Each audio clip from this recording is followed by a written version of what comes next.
So I wanted to do an interview, and this is a winter tea party as well. This is Andy, and he is the landmate, my landmate here. We used to be partners at one time.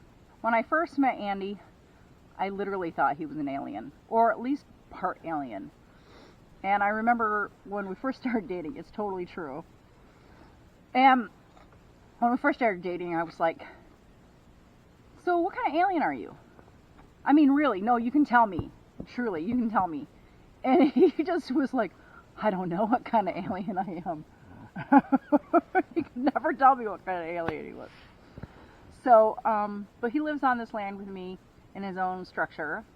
So I just wanted to do an interview with him and introduce him and have a winter tea party on top of it. So at work, his nickname is Wild Man. Wild Man. His nickname is Wild Man. And By a lot of reasons, but What living up here on the mountain, I'm sure, is part of it. yeah, he actually was the person that first helped me build my house, helped me build my tiny house. And we lived in it together for like a few years, right? It was like a few years. And then he basically started to kind of build his own structure, and it's just better that way. But we're just friends now, and we're just... It's not easy being a partnership inside of a tiny house. I mean... Oh, yeah. That's actually a really good thing that we can talk about. If your work schedules are different... Uh-huh. How are you going to sleep while the other person's up? It's a giant one-room type situation. Right. Yeah. And it is very, actually that is totally something we talk about, is living in a tiny house together and it's what not that was like. A giant house where, okay, I'm going to go to my room, close the door. Right. You go make some noise elsewhere. No, I mean, yeah. If you're doing dishes, you have any kind of noise at all. Any all. kind of noise. If you can't sleep, then you're just not going to sleep. Yeah, and it's really hard to kind of get away from the other partner when you're living in a tiny house, because you can't. No. There's no getting away. There's no other room. You can't like go behind a door and like shut it because you're angry or something like that to get away. You are stuck in a tiny little space having to deal with each other. I think it makes for, like, you have to be really, really good with each other, I think, in order to live in a tiny house with another person. Have your schedules synced up. You're going to go to bed at the same time. You're going to get up at the same time. Right. And even then, okay, if we both have to use the bathroom at the same time, well, it's a really tiny bathroom. Yeah. We both have to use the kitchen at the same time. It's a one person in the kitchen at a time. Yeah. It makes it really difficult to... It would take exacting coordination to use the facilities. Yep. And, yeah, the sleep schedule, if like, because I think when we first started living there, you were working totally like the night shift. Yeah, third shift. I needed to sleep all day while you were up. Mm-hmm. It was terrible. Or I'm up all night on my quote-unquote day off, and you're sleeping. I have to be quiet. Yeah.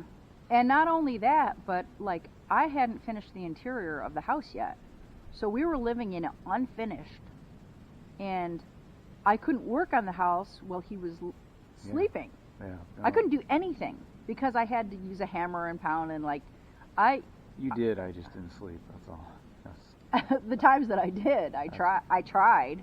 I was like, what can I do? Like, I remember sitting there at, like, I had folding chairs in the dining room area, and I remember sitting there going, what can I do? Oh, we didn't even have a table. We had like this little end table that I put up on some bins, some plastic bins, and so that's how I got it, like, eating height. But we didn't even have a table. We didn't have a table. We didn't have chairs. Well, I mean, the chairs were like outdoor, like folding chairs. I mean, it was terrible, and it was really tough. I would say if you could get everything done ahead of time before you even think about having it be your habitat, then that's the way to go. Yeah, have it done ahead of time, because if you don't, you're going to be really suffering as a couple, and it's really grating. It's really terrible trying to like be in like live together in an unfinished space. I wouldn't recommend it. You got to figure the bathroom's not done. We're showering outside in a shower tent Yeah. with an on-demand propane hot water heater. Mm-hmm. So come October, November, it's getting a little rough to. Yes. We didn't have anything for the winter. No, did we? I mean, we had it in maybe late winter. I think we finally set it up. We were going down the road when it was snowing. Yeah. To use the spigot. Spring water that came up out of the ground. But it was, I think that was the end of the winter that we finally set that up, because we had a full winter I mean, I joined the YMCA to get showers. Yeah. I mean, that was how. There's no way you did the bathroom in the winter. You're talking like epoxy and fiberglass. Yeah, no, I didn't do that. It stunk. You had to have done it in the summer. I did. And I mean, we were taking like sponge baths. I mean, that's how we were like, oh God, just you know. Off-grid roughing it. Yeah, was really roughing it. Yep, it was. All of our stuff we were terrified that like the windstorms, heavy snow, if all you have is a tarp over your stuff outside, like a tent or something. Yeah. In one of my videos I talk about that tent that got destroyed. It's just going to get destroyed. Yeah, so we had this like little like camping tent that had like some stuff in it, and like some mice got in there, but actually my stuff pretty much did make it. The mice got in there, but other than that, my stuff pretty much made it. Yeah, you need containers with tight snapping lids. Yeah. Hardcore, because a lot on it.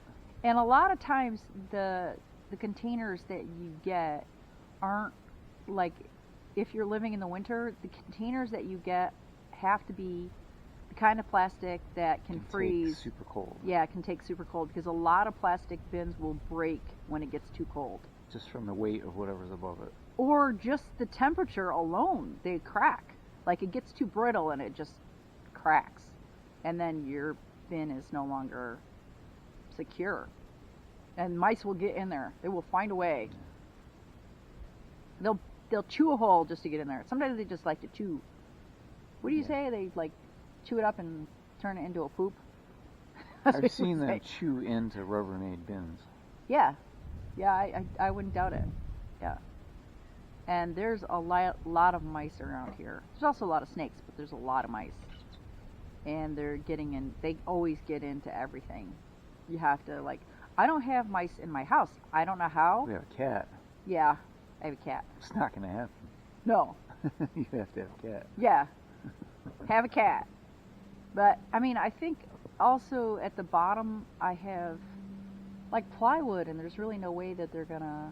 Yeah, I don't think they can't really get into it. Yeah, the way that my foundation is on my house, it's raised, and it's and then there's also, I think there's metal flashing at certain points, and I think it's pretty mouse-proof, I think. I have never, in all the years that I've been here, I haven't had any issues with mice in my tiny house. But I think if you had a tiny house on a foundation, you might have a different story. Maybe. They might find a way in somehow. They climb. They can climb. I thought I heard them digging up at the roof, as if they climbed up the side of the house, making scratchy noises up in the rafter. Oh, in my house, you mean? Up yeah. High. I did. One night, that was the second year, I heard them in the rafters in the roof. And that was it. There was supposed to be That's the only time I've ever heard it, though. Window screen to keep them out, but it wasn't metal. It wasn't metal. No, it wasn't metal. It was just window screen. Yeah, window screen. But the thing is, the way that the roof is built is you got to have this little air gap so that there isn't moisture up there, so that your roof can vent. It needs to vent, and that will help it. Also with ice formation, though, I do get a lot of ice anyway. Yeah. I get a lot of ice anyway. It's not a big deal. Just when it comes off, it shakes the house. Yeah. When the ice falls, it's like a boom. And I can't believe my paint on the side of my house is still good, because it like runs down the side of the house, and it's like it kind of shakes the house when it hits next to the house, so close. Yeah, no, it's a lot. No, just that you can see that, like, there's no vehicles around here. Yeah, The vehicles are 300 yards that way. yeah, 500. 300 Oh, 300. at the most. Yeah, it could be like between 2 and 3 from the house to the car. It's not Oh. that bad. But Yeah, we can't drive to the house. We have to leave them, and we have to you're walk seeing through the our field. snow path, Mhm. but that's because we keep walking on it. It's not like we shoveled it. Yeah, There's no, it's too far to be shoveling. You just keep walking on it, it turns to ice. But there's been winters when there was 4 foot of snow between here and the car. yeah, Or you're trying to haul something from the car on a sled, you better stay on the path. yeah, You take one step off the path, you're going to be up to your waist in snow. yeah. I think there's also like if you're living off grid, I would recommend you live off grid with like another person around. Like having him around is really awesome. You got to maintain your fire. Yeah, like Somebody's got to keep the fire going. right, and watch the house, and watch my cat. I love having him around because I don't have to worry about anything. I know that I can totally depend upon him to like stoke the stove when I'm gone, like when I go on vacation, in the winter time. Then he watches it the whole time. It's hard for him because he has to get up really early in the morning, really early in the morning. What time do you have to get up to like stoke the fire? If you're not around, like 4:30. Uh-huh. Because Really early. Take care of your place, make a fire, Yeah. check on the cat. Yeah, it's really rough, and having someone around. In the summer, doesn't matter. Yeah, in the summer it doesn't matter. Leave the cat outside. Well, that's kind of shitty. You just got to get him in before night. Right. I mean, Yeah, he needs to He's- come in before night because of he's the coyote coyotes. food. Yeah, he's a little morsel for them. They just want a little toe. No, they want the whole cat. They come around the really. house when they're hungry. Yeah. Even the bobcat has been in the garage, walked around the house. Yep. Oh, there's deer around here all the time, but definitely the bobcats. More, I'm afraid kind of more of the coyotes. Well, there's foxes too. A fox chased him up a tree. I think it was a fox one time that chased him up a tree, and he had to go up. He's in been there. up a tree several times where we had to get him out. Yeah. You can't. He climbed a ladder, and he was wearing a bike jacket that had so he wouldn't get road rash if he crashed, and he basically. I needed that because he was so scared. Yeah, he was like. He wanted to tear me up. Yeah, he wanted to tear you up. 30-some foot in the air. I know. And so he basically got him down. Because we didn't get him in the house before dark. Right. And I heard him meowing up in the tree, and I was like, "Where is he?" And then I realized he was up in the tree, and I was like, "Oh no." Yeah, it was a pretty bad situation. But having someone, if you're off the grid, having someone around is really awesome because then you don't have to worry about your house and. If you ever got super sick and needed to be rushed to the hospital, the time Right. we had carbon monoxide Yes, poisoning. he actually took me to the hospital when I had carbon monoxide poisoning, and he had it too. Though he had some carbon I had monoxide it poisoning first. too. And a pitch for Cell Food. Yeah, Cell Food's an oxygen supplement. Yeah. It saved our lives. yeah, it did. I mean, I actually put that on that video. Actually, the I almost died video is about that carbon monoxide Yeah, we poisoning. We got the ER people asking, "What is that? I never heard of that. Let me see it." And they just think it's all like total BS. I'm Yeah, like, dude, but- we wouldn't be here without it. Yeah, you can't really tell doctors that I stuff could though. barely They're like, "What?" stand. I Yeah. was like losing vision. Thought I was gonna black out, and I thought I was getting sick. I didn't make the connection that it had to do with the shower. And So- then I called him and said, "I'm messed up and I don't know why." And then and he's like, "I am said- too," I after the said, shower. "Did you And then it just was take like, a shower?"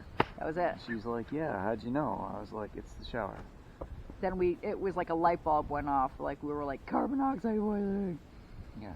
The Yeah. thing wasn't venting. Mhm. So now, if anyone's gonna, I mean, when you're up here living like this, on-demand hot water, propane, that's what you're gonna want. I would have died if I was alone. That's how important it is to have someone around if you're off grid. But you, I would have died. You have to have electric assisted draft. Yes. So that's what's working now. Mhm. We turn on the switch, turn on the fan. It sucks the exhaust out of the Yeah. propane. Now water there is heater. no chance for it to backdraft There's a into carbon the house. monoxide detector right there. Yeah, there's one I have upstairs in the loft area, and then there's one like right next to it in the bathroom, just in case. And it's awesome because now I never have to worry about it, and it actually will tell you how much it's detecting in the air. So it's not like just a little beep one. It's like a kiddie one, KIDDE. I think that's the name of it. It's a really good detector, and it's not like you don't have to. It'll tell you if the battery is low. It's not going to be like this many beeps for low. It's just like it'll say low on it if it's low. So I love it. It's a really great. Oh, look at the spaceship up there. I'm just kidding. It's a spaceship. We're getting abducted. Ah! It kind of does. Wait, Like, I hear it. I can sort of hear it. I Yeah. guess it's a regular jet. Yeah. Spaceship. I mean, I've seen drones that were totally silent flying over. Yeah. And then the one night we saw, it was either top secret government stuff or who knows what. Yeah. Do you want to tell that story? It was a fleet of completely silent. I think they were pretty big. I mean, you couldn't look in one glimpse and see it all. You'd have to go Yeah. looking around. To So see it all. one night, I guess over the treetops, you said that. They flew over just over the treetops. Right. Super fast. It was alien technology. No lights or anything. The only Yeah. reason I saw it is because it was a full moon night. And there was like an Apache type military helicopter following them, Trying to keep up with them. trying to keep up with them. And they flew over really fast, and I get probably those aircraft were trying to go slow, but they were absolutely silent. And if any kind of aircraft goes in, you're going to hear it, but those made no noise, except for the Apache helicopter that was making helicopter noises. They went from as far as you can see that way to completely out of the view, like that. Wow. I just went, expletives. I know. Holy blah, holy blah. I'm like, oh my god, I couldn't believe it. No, soundless, no noise. Yeah, and then comes the helicopter. Blah, blah, blah, blah, blah. Yep. Trying to keep up to them, which it couldn't. They couldn't keep up with them. Yeah. I think they were military, though. Yeah. It was in the evening. Like, Yeah. Were they black or like silver? Could you tell? I saw light colored Oh, they were light colored? because of the moonlight. It was only the moonlight that made them stand out. Oh, It's not. They didn't have any lights on, wow. No lights, huh? That's cool. and I just felt like it was a bunch of them in a formation? In a formation. Like it just covered the entire, as far as you could see. Wow, that many of them? Yeah, it was enough to cover that whole field, upper field. Wow. And they flew just about right over your house. Wow, that's amazing. That would have been cool to see. I've had other alien experiences here, too. Being this remote, Hmm. yeah, you're gonna see stuff. Yeah. Just sit out here at night and watch. Hmm. You watch long enough, you're gonna see something. It's pretty wild. It's cool living out here. Quiet, though. Like, we really don't have a whole lot of noises. Occasionally, like right now, you can kind of hear a truck really far in the distance, and Way occasionally, far away. yeah, occasionally I've heard like a train really far in the distance. Miles away. Yeah. Like 15 miles away Hmm. if you hear a train. Right. And then, I've even heard what I felt was the big main highway, because you hear tractor trailers when they hit they're hitting yeah, road sections or something. I don't know what makes that noise, but the nearest highway like that is like 15 miles away. right. It's just because we're up so high. Yeah. And the sound moves one way during the day and one way at night. Yeah. You mean with the air? Yeah. Probably. Yeah, Yeah. I'm not sure. I always forget what. Right. I think there's more noise, obviously, during the day to distract you, but it's quiet. So thanks for watching. Please subscribe, like, and comment.